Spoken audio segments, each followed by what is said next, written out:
Now, the most reasonable talk show host from Sob Choppy to the Redneck Riviera, here is Bob Kerrigan.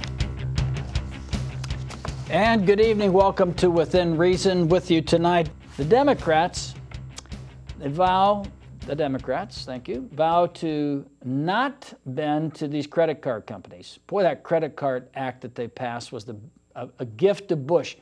Can you imagine if Bush had been successful and they would have handed over all of the Social Security money to these Wall Street guys? Can you imagine what would have happened to this country if Bush had been successful? That was one of his main plans. One of his primary objectives was to privatize Social Security. Can you imagine what a disaster that would have been? And the number of people who would have been wiped out by the churners and flippers at the stockbrokers' place? Senator Christopher Dodd, chairman of the Banking Committee, said he hoped the legislation would pass this week. President Barack Obama has said he supports the measure and wants a bill on his desk to sign by Memorial Day.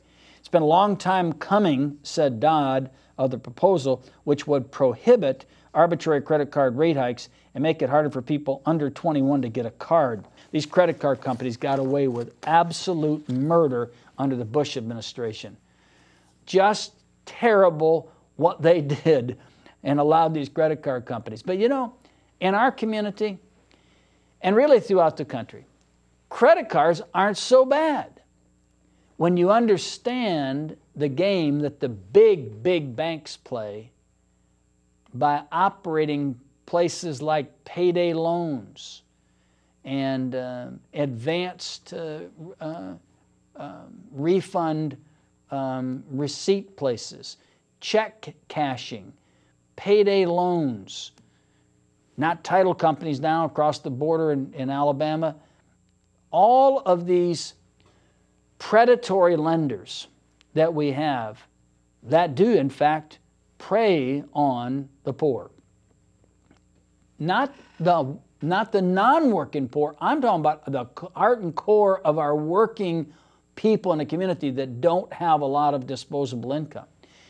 And these outfits charge 300, 400, 500% interest. They get you in the system and you try to pay them off, and then you need to borrow more money, and then you just get in, and they churn up, and they take huge amounts of resources out of our community from our working people in the community. And no one wants to rock the boat too much because the big banks have bankrolled a lot of these places. If you're listening to this program and you have an option, never, ever go to a payday loan place, okay? Or a check cashing place is going to give you an advance on whatever, charge you to cash your checks. Try a bank. You would be amazed, even if your credit card score is not that high, that there are many banks and credit unions that will loan you money, and some credit unions will maybe charge you a little higher interest rate than the normal interest rate, but not 300%, 400%, 500%. As we have harder economic times, these people come in like locusts. They are opening up in shopping centers and these little places and stuff, and they prey on people who need cash today.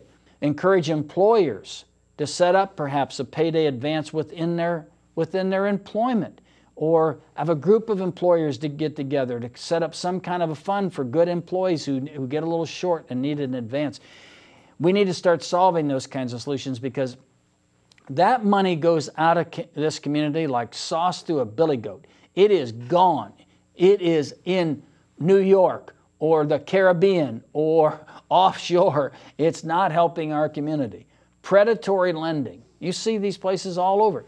You can judge the economic level of economic prosperity in a community by the number of predatory lenders.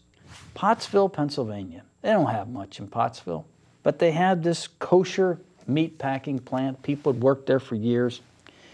And then the federal government, to make the headline of clamping down on these terrible immigrants, raided the meat packing plant, and some of the people were illegal, a good many of them. They arrested 389 people.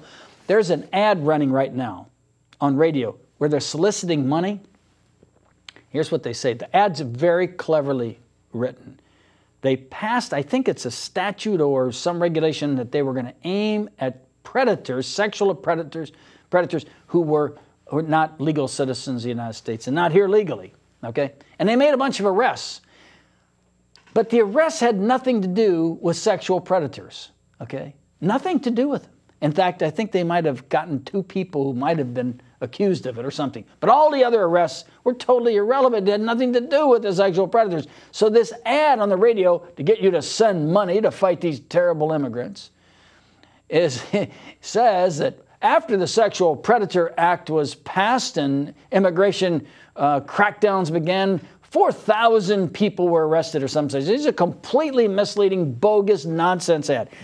Now, for the raging, send them all back to Mexico people, let me just say that this is, for us on the left, this is a complicated problem. This is not a simple problem to solve. There are families here. There are people who have been here in some cases for generations.